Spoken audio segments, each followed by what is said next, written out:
Well, Michael, after that innings today and the 78 last week, you must feel you've got a chance of playing in Brisbane now. I'm not trying to look too far ahead. Just obviously worry about Gabba when I get there. Obviously I've got to wake up tomorrow, start my innings again from fresh. So that's all I'm looking to do really. But you're doing everything you can to make them pick you, aren't you? Well, I think that's only the right way to do it. You try and get your runs when the opportunity is presented to you, and that's pretty much what I've tried to do on the tour so far. When you left England 2 weeks ago, did you think you'd be opening in the first two warm-up matches? I pretty much came here with pretty much a blank canvas in my mind, to be honest. Because I think I look to try and be flexible, do whatever job is required of me. I feel I could do for the team, and if it's to be opening, great. If it's to back down the order, even better. Most people probably would have expected Joe and Alistair to open because they opened back home in the summer. How was it explained to you today, the kind of reshuffling of the order? Did they explain why you were going to open and Joe was going to back down at 5 today? To be honest, nothing much was really explained to me. I was just told Carbs, you're going in with Cookie, and that was good enough for me. I just set my mind, obviously, as any opener does, which was to get on with your job, which was obviously see off the new ball, which was going to be the biggest threat on that wicket, and then obviously try and bat through the day.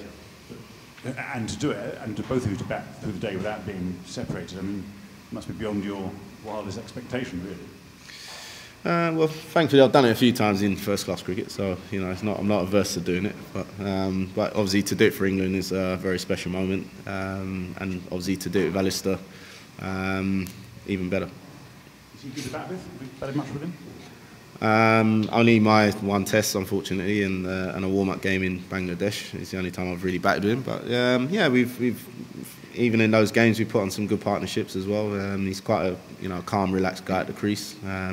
What you see is what he is really. He's he's a run machine. He knows his game. Very calm. Very very good to bat with.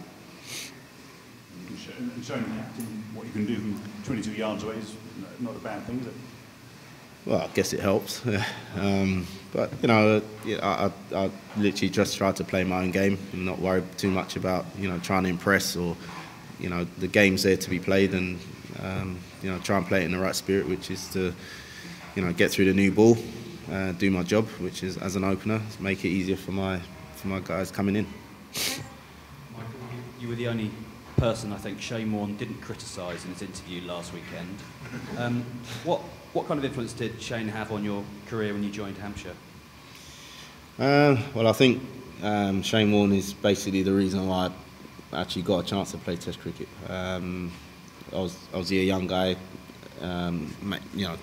he was a little bit lost in county cricket.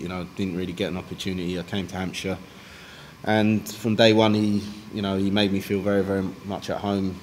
He gave me the backing I think any young player needs. And allowed me to play a brand of cricket that I wanted to play. So I think he was very influential in terms of me actually doing what I've done, and then obviously getting the chance to play for England a few years on. When you say they just told you were opening, did you know you were playing last night, or did you find out this morning? Well, I knew this morning I was playing, so which was good.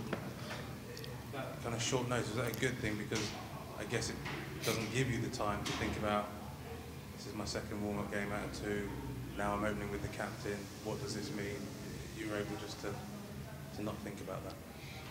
Yeah, well, I mean, I generally just try to relax whenever I'm told, and obviously once I cross the line, I know my job, I know what role I have to play, and literally try to just stay in that mindset. And don't try and overcomplicate the game too much. I know we touched on this a little bit last week, Michael, but things you've gone through, 33, having gone through serious illness, having battled back from that, and saying you were surprised to play for the Lions last summer. I think you said this must be a dream come true to be on the verge of where you are now, on the verge of second Test match. Yeah, it is. I mean, it's obviously been well documented that I have had some tough times personally off the field, which, you know, by the grace of God, I'm here to enjoy what I'm doing now.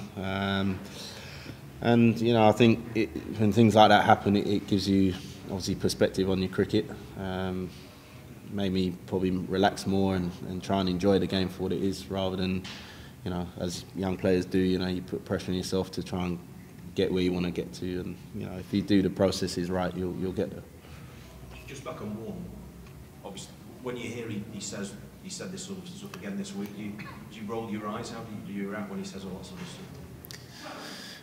To be honest, I've not been too aware with what Warnie's said about me. So, I mean, at times I've caught up with Shane. He's always had very kind things to say about my game, and you know, he's someone I still keep in contact with, even though he might be overseas. You know, he's always been a great friend to me. So, nothing to report really. Where did you get your helmet from? Sorry? Your helmet? Yep. Where did you get it from? It's made by a company called AirTech. Is that a standard cricket helmet in England?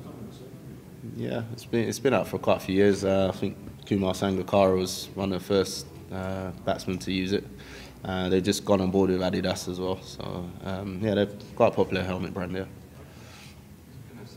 Just regarding that, Tim Payne earlier said that there might have been a mention made about the helmet, and people in Australia not having seen it before when you went out with that. Was there a bit of a chuckle about that at the start of that? No, wasn't aware of it. No. Okay, last one. Tim Payne said when he came in that, you know, they might have been a seamer short, and clearly the pitch was quite flat. As preparation for a test match, like, would you prefer more challenging opposition and conditions, or is that the perfect way to warm up, to spend time out there? Well, I mean, I think the Australian A guys, I thought they bowled very well up front. Obviously, it's not an easy wicket, as you know, to blast people out once you get through the new ball. But I think the new ball pair were as good as any I've faced, and you can only make runs against the people you're playing against. So, not too much worry about the opposition.